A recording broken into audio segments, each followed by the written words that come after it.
우리는 이 구속사 시리즈의 말씀을 계속해서 살펴보고 있습니다. 그리고 오후에는 웨스트민스터 신앙고백서를 살피면서 하나님과 우리와의 관계가 언약으로 맺어져 있다라고 하는 것을 계속해서 확인하고 있습니다. 하나님과 우리와의 관계, 이 언약의 관계를 이 땅에서 가장 잘 보여주는 하나의 도구가 있다면 그것은 바로 결혼이라고 할 수 있습니다. 결혼은 약속으로 맺어지는 관계이죠. 그래서 서약으로 결혼은 완성됩니다. 그래서 결혼 예식에서 가장 중요한 것은 설교 시간이 아닙니다. 결혼 예식에서 가장 중요한 것은 설교 시간이 아니에요. 제가 결혼할 때 주례하셨던 목사님이 설교를 굉장히 길게 하셨어요. 한 40분 정도 하셨던 것 같습니다. 그래서 제가 앞에서 이렇게 꼿꼿이 서 있고 제 아내가 앞에서 꼿꼿이 서 있는데 굉장히 힘들었어요. 몸이 막 움직이지도 못하고 짝다리를 찝을 수도 없고 굉장히 힘들었던 경험이 있었습니다. 여러분, 사실 결혼 예식에 있어서 설교는 간단히 하는 게 은혜롭습니다. 그래서 제가 우리 형제 결혼할 때 간단히 하려고 하고 있어요. 길지 않게, 10분을 넘지 않게.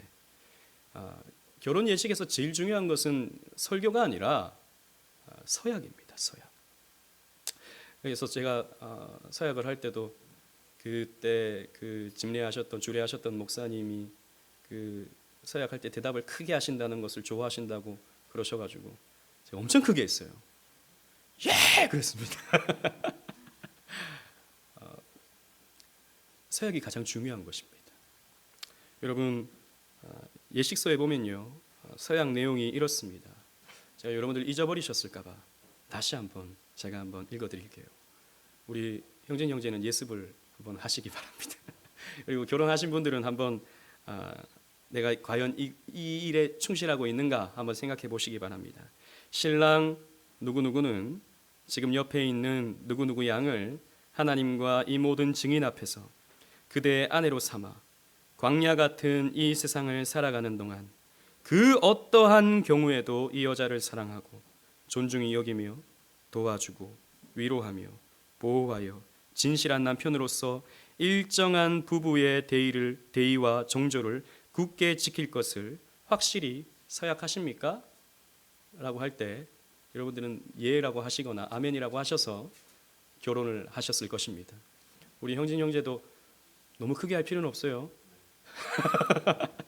적당한 소리로 이렇게 네라고 하시면 됩니다. 그러나 확실하게 대답을 해야 됩니다. 그냥 하면 안 되고 그래도 네라고 확실하게 대답을 할 수 있어야 결혼이 성립이 되죠. 신부도 마찬가지입니다. 보니까 내용이 똑같더라고요. 내용이 똑같이 이렇게 묻는 질문 앞에 네라고 답을 해야 결혼이 성립이 되는 것입니다. 그래서 이제 주례자는 이 서약을 손으로 모아서 성부와 성자와 성령의 이름으로 하나가 되었음을 공적으로 선포함으로 성혼이 이루어지는 것입니다. 성경에서 말하는 신앙생활도 이 결혼생활과 똑같습니다. 앞으로 살펴볼 성경 말씀이 그것을 확인해 주고 있죠. 하나님은요, 우리를 결혼관계로 초청하십니다. 우리는 지난 2주간 동안 이 시내산 언약이 어떤 의미인지를 살펴보았습니다. 시내산 언약은 교회 언약이었다. 그리고 시내산 언약은 십계명 언약이었다라고 하는 것을 우리가 살펴보았습니다. 오늘은 그 세 번째 의미로서 이 결혼 언약이다라고 하는 그 의미를 함께 살펴보면서 은혜를 나누고자 합니다. 본문, 우리가 아까 읽었던 본문 말씀 31절 32절 말씀을 함께 한번 읽어보도록 하겠습니다. 시작. 여호와의 말씀이니라. 보라, 날이 이르리니 내가 이스라엘 집과 유다 집에 새 언약을 맺으리라. 이 언약은 내가 그들의 조상들의 손을 잡고 애굽 땅에서 인도하여 내던 날에 맺은 것과 같이 아니할 것은 내가 그들의 남편이 되었어도 그들이 내 언약을 깨뜨렸음이라. 여호와의 말씀이니라. 아멘. 이 예레미야 선지자가 활동할 시기는 BC 6세기경 남유다가 바벨론에 의해 멸망당할 즈음이었습니다. 당시 유다는 간간히 믿음의 사람들이 일어나기도 했지만 대부분의 시간은 하나님을 잊어버렸으며 율법을 잊었고 또 죄와 타락의 역사로 얼룩지고 있었습니다. 그래서 하나님은 옛 언약을 폐하고 새 언약을 맺겠다라고 말씀하고 있습니다. 이 새 언약은 이전과는 완전히 다른 방식과 다른 방법으로 맺으시는 언약입니다. 이것이 바로 신약 시대에 세워지는 새 언약인 것이죠. 그래서 이 말씀을 근거로 하여 구약, 옛 언약, 신약, 새 언약이라는 이름이 생기게 된 것입니다. 이 새 언약은 그리스도의 구속 사역으로 성취되는 은혜 언약입니다. 즉 말씀 전파와 성례를 통해 전달되는 하나님의 구속의 은혜를 말하고 있는 것이죠. 그런데 왜 하나님이 새 언약을 세우십니까? 왜 하나님이 새 언약을 세우셔야 하셨습니까? 옛 언약을 이스라엘 백성들이 깨뜨려 버렸기 때문입니다. 그러면 옛 언약은 무엇입니까? 본문 32절에 내가 그들의 조상들의 손을 잡고 애굽 땅에서 인도하여 내던 날에 맺은 것이라고 말씀하고 있습니다. 즉 이스라엘 백성들이 출애굽하여 맺은 언약, 즉 시내산 언약을 말하고 있는 것이죠. 옛 언약은 시내산에서 세우셨던 그 예언과 약속들, 그리고 각종 의식법과 시민법, 그리고 지난주 우리가 살펴보았던 도덕법인 십계명을 말하고 있는 것입니다. 하나님은 이 언약을 맺으심으로 이스라엘 백성들과 관계하시기를 원하셨지만 이 언약에 있어서 이스라엘 백성들이 신실하지 못했기 때문에, 이 언약을 이스라엘 백성들을 파기해버렸기 때문에 하나님은 새 언약을 세우시기를 원하셨다라고 말씀하십니다. 그런데 하나님이 이 언약을 맺으심으로, 이 옛 언약을 맺으심으로 그들의 무엇이 되었다고 말씀하고 있습니까? 32절에 보니까 내가 그들의 남편이 되었어도 그들이 내 언약을 깨뜨렸음이라 라고 말씀하고 있습니다. 즉 옛 언약을 맺으심으로 하나님은 그들의 남편이 되었다라고 말씀하고 있는 것이죠. 이 말씀을 근거로 성경 신학자들은 이 시내산 언약을 하나님과 이스라엘의 결혼 언약으로 이해하기도 합니다. 옛 언약으로 말미암아 하나님과 이스라엘 백성들이 결혼한 것이다라고 보는 것이죠. 저는 몇 해 전에 합동신대원 합신의 목회대학원 강좌에 참여한 적이 있었는데요. 그때 합신의 안상혁 교수님이라고 계십니다. 그분이 미국에서 언약신학을 이렇게 공부하시고 한국에 오셔서 강의를 시작하셨는데, 그때 이 시내산 언약을 강의하시면서 이것이 결혼 언약이다라고 이렇게 설명을 해주시는데 그때 너무 흥미로웠습니다. 너무 재밌었어요. 너무 은혜를 받았습니다. 그래서 오늘 이 주보에 보면 표가 들어가 있는데요. 이 표는 제가 이렇게 묵상해서 정리한 게 아니라 그 안상혁 교수님이 이렇게 정리한 내용입니다.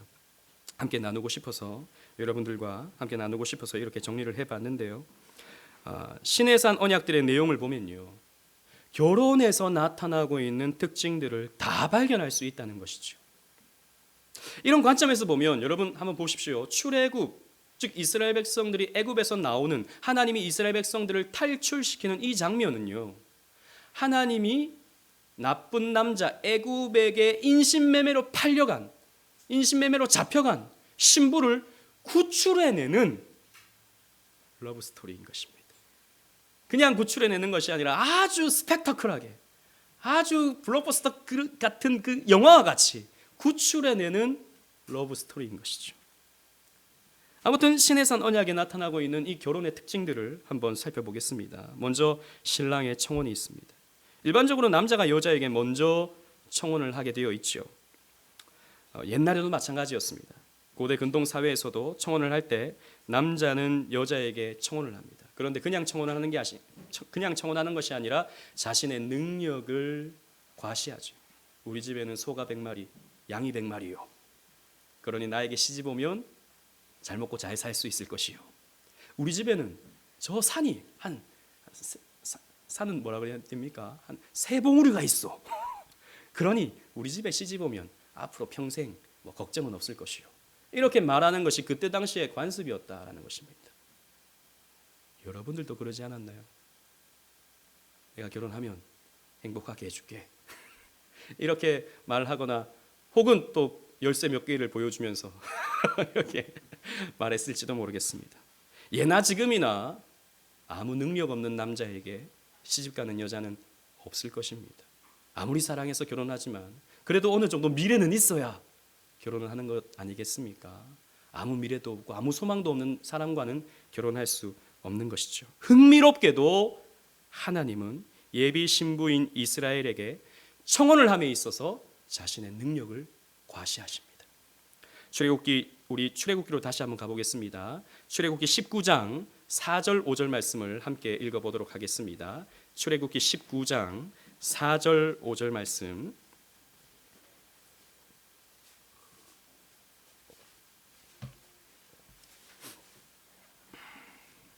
구약 110페이지입니다. 함께 읽어보겠습니다. 시작.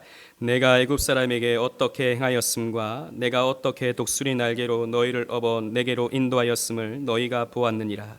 세계가 다 내게 속하였나니 너희가 내 말을 잘 듣고 내 언약을 지키면 너희는 모든 민족 중에서 내 소유가 되겠고. 아멘. 하나님은 신부에게 이렇게 자신의 능력을 나타내십니다. 세계가 다 내게 속했다. 그리고 나는 너를 끌어내었는데 어떻게 끌어내었느냐? 마치 독수리가 자기 새끼를 등에 업어서 이렇게 인도하듯이 내가 너희를 그렇게 인도해낸 능력 있는 사람이다. 사람이 아니죠. 죄송합니다. 능력 있는 하나님입니다. 세계가 다 내 것이다. 여러분, 신랑과 신부는 모든 재산을 함께 향유합니다. 그래서 경제 공동체라고 할 수 있죠. 이 말씀은 이스라엘 백성들에게 참으로 놀라운 말씀이 되는 것이지요. 그래서 하나님과 언약을 맺는다는 것은 하나님의 것을 누릴 수 있는 놀라운 특권을 받아 누리게 되는 것입니다. 그리고 모세는 중매를 합니다. 그 하나님의 그 청혼을 중매하여 신부에게 전달을 하죠. 그래서 하나님이 말씀하신 것을 이스라엘 백성들에게 전하게 됩니다. 출애굽기 19장 7절 말씀을 함께 또 읽어보도록 하겠습니다. 시작. 모세가 내려와서 백성의 장로들을 불러 여호와께서 자기에게 명령하신 그 모든 말씀을 그들 앞에 진술하니 하나님의 청혼을 이스라엘의 대표인 이 70 장로들을 모아서 전달하게 된 것입니다. 그리고 신부의 승낙이 있게 됩니다. 하나님의 말씀을 받은 이스라엘 백성들의 반응을 봅시다. 8절 말씀, 19장 8절 말씀을 함께 보시겠습니다. 시작. 백성이 일제히 응답하여 이르되 여호와께서 명령하신 대로 우리가 다 행하리이다. 모세가 백성에게 말을 여호와께 전하매. 아멘. 이스라엘 백성들은 하나님의 청혼에 한 마음으로 승낙을 하고 있습니다. 여호와께서 명령하신 대로 우리가 다 행하리이다. 이것은 하나님과 우리가 결혼을 하겠습니다. 언약을 맺겠습니다. 라고 말하고 있는 것과 같죠. 여러분, 이 말씀이 참 은혜롭습니다. 하나님은 강제로 이스라엘 백성들을 아내로 삼지 않으십니다. 하나님은 능력 있으시잖아요. 하나님은 하시려면 얼마든지 다 하실 수 있는 분이잖아요. 그냥 끌고 가시면 되잖아요. 그런데 하나님 그렇게 하지 않으십니다. 물어보십니다. 승낙을 요구하십니다. 강제로 하지 아니하고 자발적인 사랑과 기쁜 동의를 구하고 계십니다. 인격적인 사랑을 원하시는 것이죠. 일방적인 사랑이 아니라 인격적인 상대와 상대의 사랑을 원하시는 것입니다. 승낙을 하자 이제 신부는요, 예식을 준비하게 됩니다. 성결 의식을 갖게 되죠. 승낙을 받으신 하나님은 3일 후에 예식을 치르겠다고 말씀하시고 신부에게 특별한 의식을 준비하도록 했습니다. 19장 10절 11절 말씀을 함께 보시겠습니다. 시작. 여호와께서 모세에게 이르시되 너는 백성에게로 가서 오늘과 내일 그들을 성결하게 하며 그들에게 옷을 빨게 하고 준비하게 하여 셋째 날을 기다리게 하라. 이는 셋째 날에 나 여호와가 온 백성의 목전에서 시내 산에 강림할 것임이니. 아멘. 여러분, 흥미롭게도 지금까지도 유대인들은요, 정통 예식을 할 때 이 성결 의식을 갖게 됩니다. 미크베라고 하는 이름으로 욕조 안에 들어가서 자신의 몸을 씻는 그런 정결 의식을 하게 되어 있죠. 하나님도 꼭 마찬가지로 이렇게 신부가 정결 의식을 맺을 수 있도록 시간을 주시는 것입니다. 그리고 이제 날이 되자 신랑이 입장합니다. 오늘날 결혼식에 있어서도 신랑이 먼저 입장을 하죠. 하나님도 이 시내산에 먼저 강림을 하십니다. 본문 19장 16절로 18절 말씀을 함께 읽어보도록 하겠습니다. 시작. 셋째 날 아침에 우레와 번개와 빽빽한 구름이 산 위에 있고 나팔 소리가 매우 크게 들리니 진중에 있는 모든 백성이 다 떨더라. 모세가 하나님을 맞으려고 백성을 거느리고 진에서 나오매 그들이 산 기슭에 서 있는데 시내 산의 연기가 자욱하니 여호와께서 불 가운데서 거기 강림하심이라. 그 연기가 옹기가마 연기같이 떠오르고 온 산이 크게 진동하며. 아멘. 여러분, 신랑이 입장을 하는데 마치 씩씩한 음악이 연주되는 것처럼 천둥 소리가 울려 퍼집니다. 그리고 나팔 소리가 울려 퍼졌습니다. 빰빠라밤 빰빰빰빰 하는 것처럼 신랑이 입장을 하자 이렇게 웅장한 사운드가 펼쳐지고 있는 것이죠. 그리고 빽빽한 구름. 여러분, 요즘에 좋은 예식장에 가면 신랑 신부가 입장할 때 드라이 아이스가 하늘에서 확 내려와서 그 바닥을 이렇게 덮어버리죠. 그런 것처럼, 마치 그런 것처럼 신랑이 입장을 하는데 스모그가 시내산에 확 들어찹니다. 그리고 화려한 번개 조명이 번쩍번쩍하면서 신랑의 입장을 축하하고 있는 것이죠. 그리고 신부가 입장합니다. 이스라엘 백성들이 다 올라갈 수 없으니까, 그 200만이 되는 이스라엘 백성들이 다 올라갈 수 없죠. 그러니까 신부를 대표해서 모세 한 사람이 신랑 앞으로 올라갔습니다. 19장 20절 말씀을 함께 읽어보겠습니다. 시작. 여호와께서 시내산 곧 그 산 꼭대기에 강림하시고 모세를 그리로 부르시니 모세가 올라가매. 모세는 신부를 대표해서 시내산에 올라간 것입니다. 그리고 서약을 하게 됩니다. 결혼 예식 중에 이스라엘 백성들이 서약을 하는데 그 서약의 내용은 바로 십계명과 율법이죠. 그래서 십계명은요, 특히 이 율법은 혼인 서약으로서의 의미가 다분합니다. 성경책을 좀 넘겨서 24장 7절 말씀을 함께 읽어보도록 하겠습니다. 24장 7절 말씀 시작. 언약서를 가져다가 백성에게 낭독하여 듣게 하니 그들이 이르되 여호와의 모든 말씀을 우리가 준행하리이다. 쭉 이제 서약의 내용을 이렇게 모세가 읊어준 것입니다. 그 가운데 십계명이 있지요. 이 십계명은 그 내용이 무엇입니까? 특별히 1계명부터 4계명까지 내용이 무엇입니까? 하나님만 사랑해야 된다라는 것입니다. 여러분, 결혼 예식에서 서약하는 내용이 무엇입니까? 신부만을 사랑해야 된다는 것이죠. 신랑만을 사랑해야 된다는 것입니다. 마찬가지로 하나님은 하나님만 사랑하겠느냐라고 물어보시고 이스라엘 백성들은 여호와의 모든 말씀을 우리가 준행하리이다라고 서약을 하고 있는 것입니다. 하나님만 사랑하겠다는 서약인 것이죠. 그러자 성혼이 선포됩니다. 결혼식에서 서약이 끝나면 삼위 하나님의 이름으로 성혼이 선포되죠. 마찬가지로 성혼이 선포됩니다. 8절 말씀, 24장 8절 말씀을 읽겠습니다. 시작. 모세가 그 피를 가지고 백성에게 뿌리며 이르되 이는 여호와께서 이 모든 말씀에 대하여 너희와 세우신 언약의 피니라. 아멘. 너희와 세우신 언약의 피니라 라고 하면서 피를 뿌렸습니다. 여러분, 이 피는 무엇을 의미하겠습니까? 신약적으로 본다면 예수 그리스도의 십자가로 세우시는 그 하나님의 그 사랑의 언약, 그것을 말씀하고 있는 것이죠. 또 피는 무엇을 의미합니까? 성경에서 피는 생명을 의미한다고 밝히고 있죠. 여러분, 이 언약은 피로 맺어진 언약이다라는 것입니다. 생명으로 맺어진 언약이다라는 것이죠. 다르게 표현하면 목숨 걸고 지켜야 하는 언약이다라는 것입니다. 하나님과의 우리의 관계는 목숨 걸고 지켜야 하는 언약이다라는 것입니다. 그래서 하나님은 실제로 목숨을 거셨죠. 예수 그리스도 십자가로 말미암아 목숨을 거셨습니다.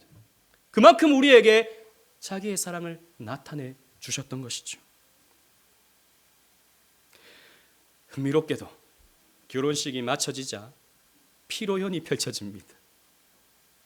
출애굽기 24장 11절 말씀을 함께 읽어보겠습니다. 시작. 하나님이 이스라엘 자손들의 존귀한 자들에게 손을 대지 아니하셨고 그들은 하나님을 뵙고 먹고 마셨더라. 아멘. 하나님은 이스라엘의 장로 70명을 시내산으로 초청합니다.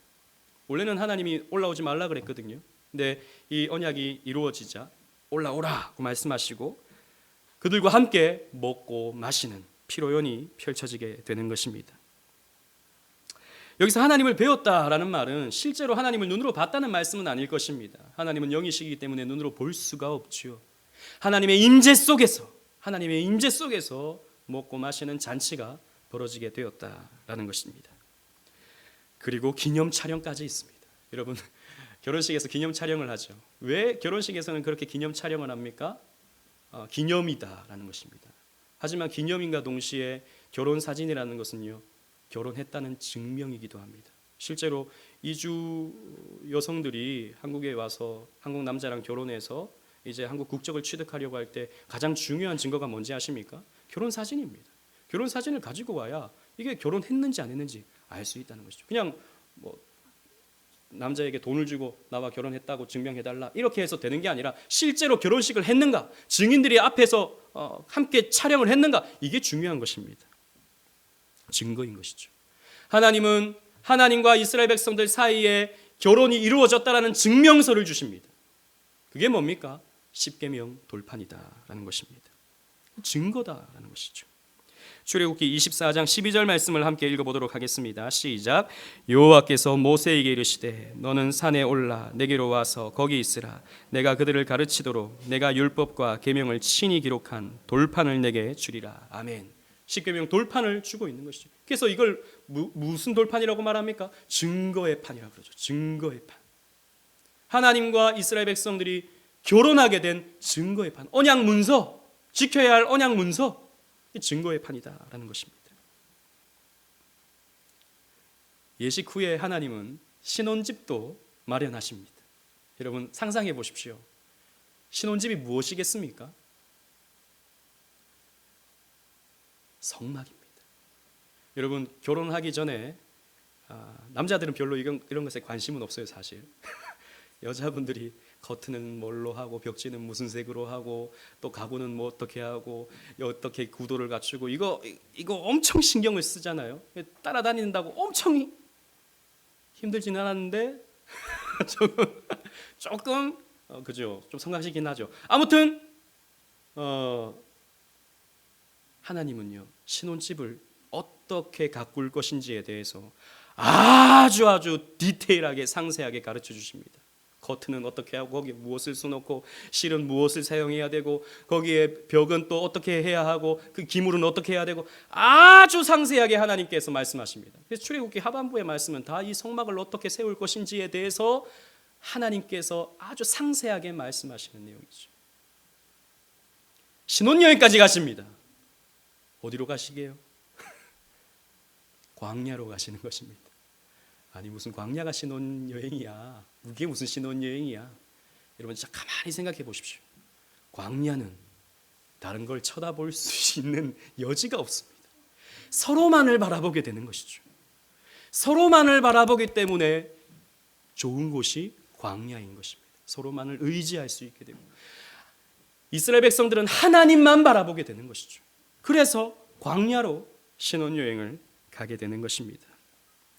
그래서 사실 신혼여행 너무 좋은 데로 갈 필요 없어요. 우리 이번에 형진 형제는 원래는 좋은 데로 가려다가 코로나가 길을 막아버렸어요. 그래서 제주도로 가야 되는 상황. 제주도도 좋죠. 둘이 함께 있다면 뭐 제주도가 아니라 강원도도 좋고 저기 뭐도 좋고 다 좋은 것 아니겠습니까? 그런데 서로에게 집중할 수 있는 광야로 하나님은 신혼여행을 떠나시는 것입니다. 그러므로 여러분 하나님의 백성은 하나님과 결혼한 하나님의 백성은 오직 하나님만 사랑해야 됩니다. 하나님만 사랑하고 하나님에게만 충실해야 되는 것이죠.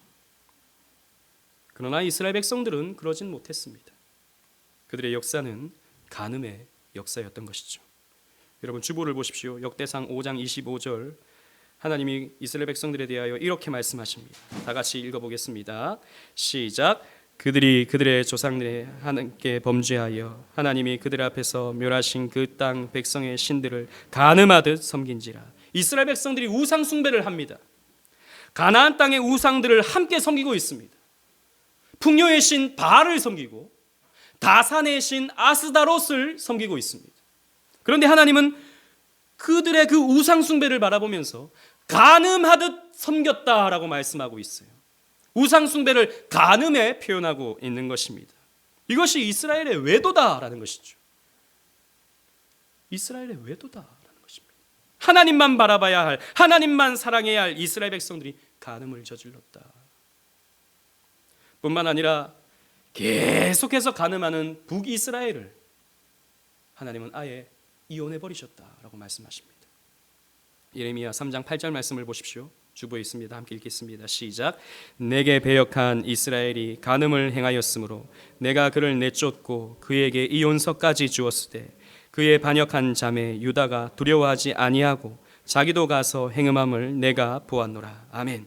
여러분, 남유다 같은 경우에는 그래도 간음하다가 돌아오고 이런 패턴이라도 있었지만 북이스라엘은 일관성 있게 간음합니다. 일관성 있게 간음하죠. 그래서 하나님이 어떻게 하십니까? 내가 그를 버렸다라고 말씀하십니다. 이혼서까지 써줬다라고 말씀하십니다. 그래서요, 여러분, 실제로 율법에 보면 원래 하나님이 하나 되게 하신 부분은 그 어떤 경우에도 나뉘어질 수 없는데 나뉘어지는 단 한 가지의 경우가 있다면 그것은 바로 간음의 경우입니다. 간음했을 경우에는 이혼할 수 있는 거예요. 하나님도 간음은 못 참으시기 때문에, 하나님도 간음은 용납할 수 없기 때문에 하나님은 이혼할 수 있는 한 가지의 요건으로서 간음을 제시하고 있는 것입니다. 그러기에 우상 숭배는 하나님이 가장 역겨워하시는 죄입니다. 물론 저와 여러분 그 어떤 누구도 불상 앞에 절을 하진 않을 것입니다. 또 제사상 앞에 절하진 않을 것입니다. 다른 종교나 무당에게 기웃거리지 않을 것입니다. 그리고 우리 교회 정도 다닐 정도면 로마 가톨릭과 같은 우상 종교의 위험성을 알고 WCC와 같은 혼합 종교, 우상 종교의 위험성을 잘 알고 있을 것입니다. 그러나 그런 것들은 사실 그렇게까지 위험한 게 아니에요. 드러나는 죄이기 때문에. 그러나 우리 안에 침투해 들어오는 우상들은 훨씬 더 교묘한 형태로 우리를 공격합니다. 여러분, 우상이 무엇입니까? 우리는 하나님만 사랑하기로 약속하고 하나님과 결혼한 사람인데 하나님이 아닌 다른 무언가를 더 추구하고 더 생각하고 더 집착한다면 그것이 곧 우상인 것입니다. 대표적으로 이 자본주의 사회에서 우상은 돈입니다. 돈이 우리에게 행복을 가져다 준다고 우리는 실제로 믿고 있습니다. 돈이 사람의 사랑도 가져올 수 있다고 우리는 믿고 있죠. 존경, 명예 다 돈으로부터 온다라고 이 시대의 사람들은 믿고 있습니다. 돈이 하나님인 것입니다. 우상 숭배인 것이죠. 그뿐만 아니겠습니까? 성공, 행복, 안락, 세상 즐거움 다 우리가 추구하는 것들입니다. 그런데 행복을 위해서 우리가 하나님을 믿고 오늘 이 시간 예배를 드리고 있다면, 그게 우리의 우선이 되어버렸다면 그 행복도 우상이 될 수 있는 것입니다. 여러분, 행복이라는 것은 하나님을 향할 때 따라오는 것이 행복인데 행복을 추구하기 위해서 우리가 하나님을 이용하고 있다면 우상인 것이죠. 또 다른 말로 중독이라고도 할 수 있습니다. 돈 중독, 권력 중독, 일 중독, 알코올 중독, 게임 중독, 연예인 중독. 젊은 친구들 연예인 엄청 막 어떤 그 TV에 나온 어떤 예전에 동상이몽인가요? 그 어떤 프로그램에 보니까 어떤 여학생은 온 방에 연예인 사진으로 그냥 도배를 하고, 연예인이 서울에서 공연한다 그러면 집이 울산인데 늘 왔다 갔다. 그 사람은 연예인을 예배하고 있는 것이죠. 연예인 중독, 스포츠 중독. 젊은 청년들 스포츠에 열광하고 스포츠를 보는 데 있어서 밤을 새도록, 주일날 예배드려야 함에도 불구하고 토요일 밤에 밤늦도록 스포츠에 빠져서 그것에 탐닉한다면 그것도 중독인 것입니다.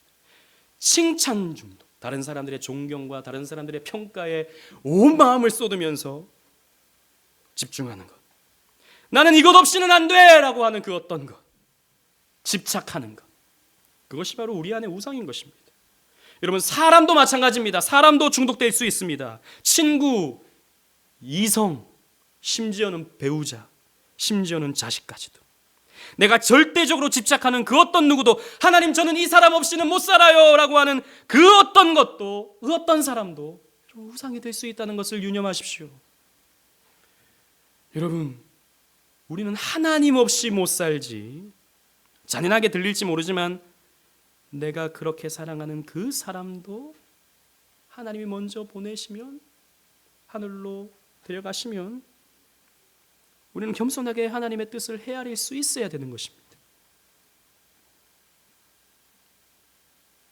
하나님이 어떤 그 사람을 데려가실 때 하나님 도대체 왜 이러시냐고, 하나님 나에게 왜 이렇게 잔인하시냐고, 우리는 하나님을 향해, 하늘을 향해 삿대질을 할 수 있을 것입니다.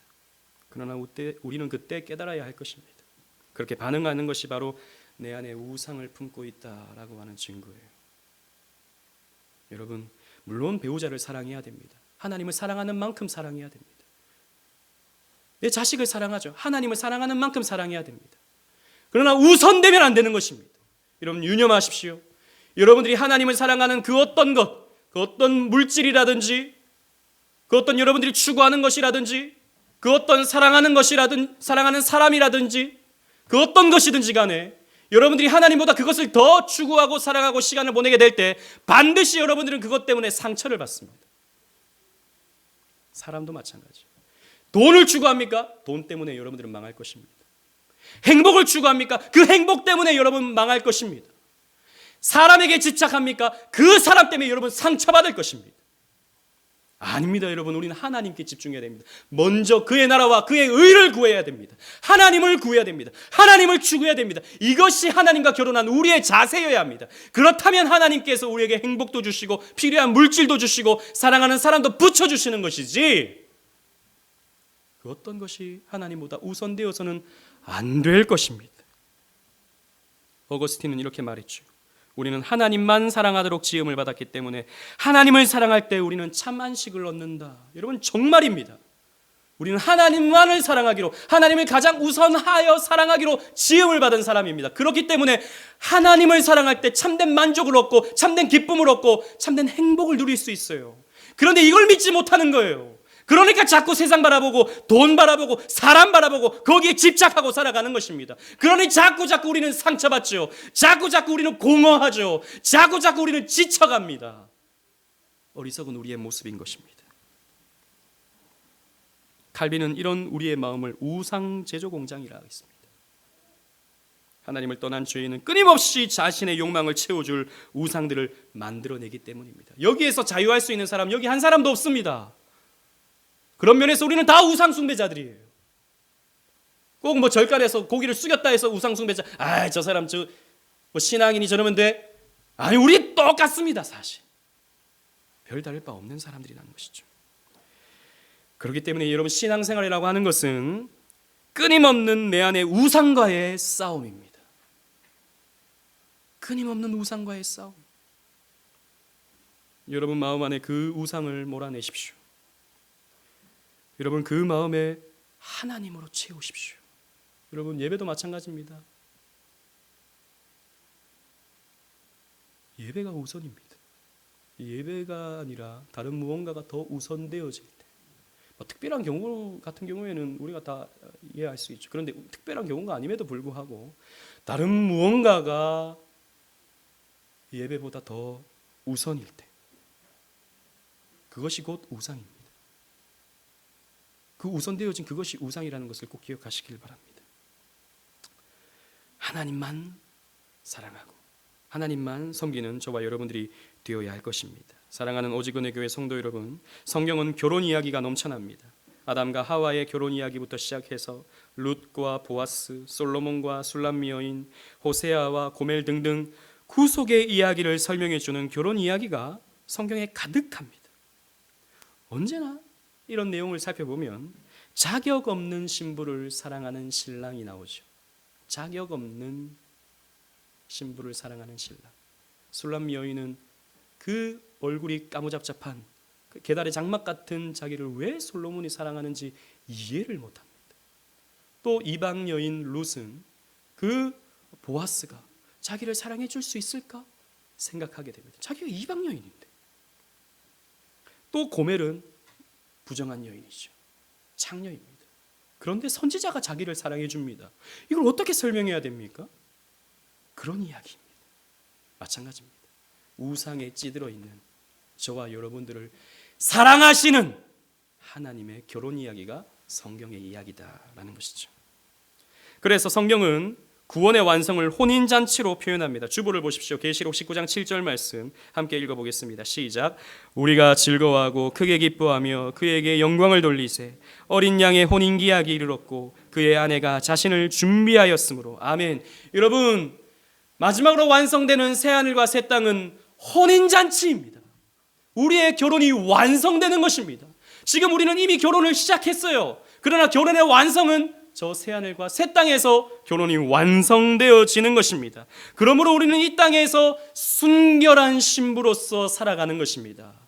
영적인 외도하지 아니하고 영적인 정조를 지키면서 살아가야 되는 것입니다. 그러므로 우리는 진짜 신랑 되시는 예수 그리스도를 사랑해야 됩니다.